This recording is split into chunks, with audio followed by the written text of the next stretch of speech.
Today we are going to see a topic known as nested if else. In if else, you might be aware of the fact that whenever you have to check for a condition, if that condition is true, the body of if parts gets executed, and if the condition is false, the body of else parts gets executed. Now when you have multiple conditions, that too when they are interdependent on each other, we would be focusing on a nested if else. So the syntax of nested if else goes in this manner, where I'll be first checking if and I will be writing the condition. If this condition is a true, in that if I would be again writing if else statement. So I will check if the condition is a true, then I will execute statement S1. If this condition is false, then I would execute statement S2. Now, this completes the execution of if statement. If the condition is not true, but obviously I will go in the else part, and in else part, I will start checking the condition, if condition. If this condition is true, I will execute statement S3, else I will execute statement else S4. And this completes the execution part of nested if else. So whenever a condition is checked, and in that condition, if there is some dependent condition, I would go for this nested if else.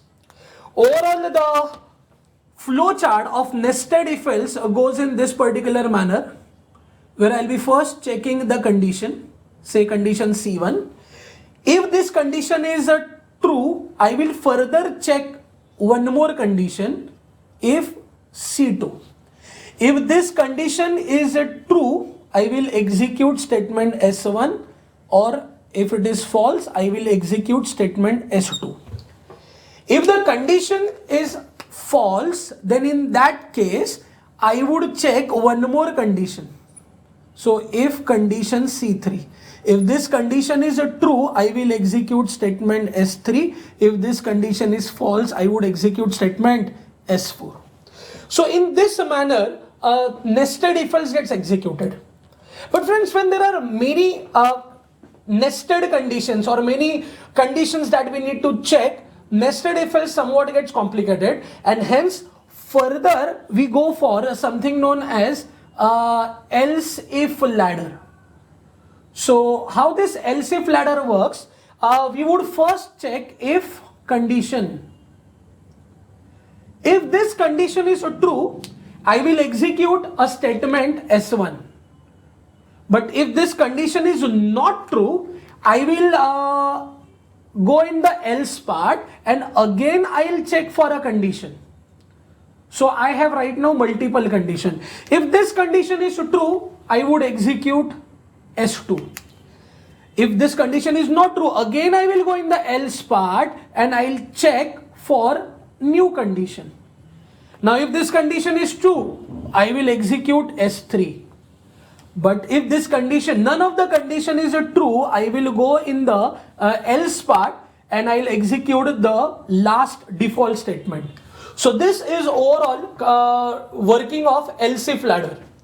So nested if else and else if ladder. So if I give you one particular program, then just demonstrate that whether you will be using nested if else or else if ladder. So for example, write a program to accept a number. If the number is 1, print ONE. If the number is 2, print TWO. If the number is 3, print THREE. If user enters any other number, you can give the output as invalid input. Now you tell me whether you will be using nested if else or else if ladder for writing this particular program. Thank you.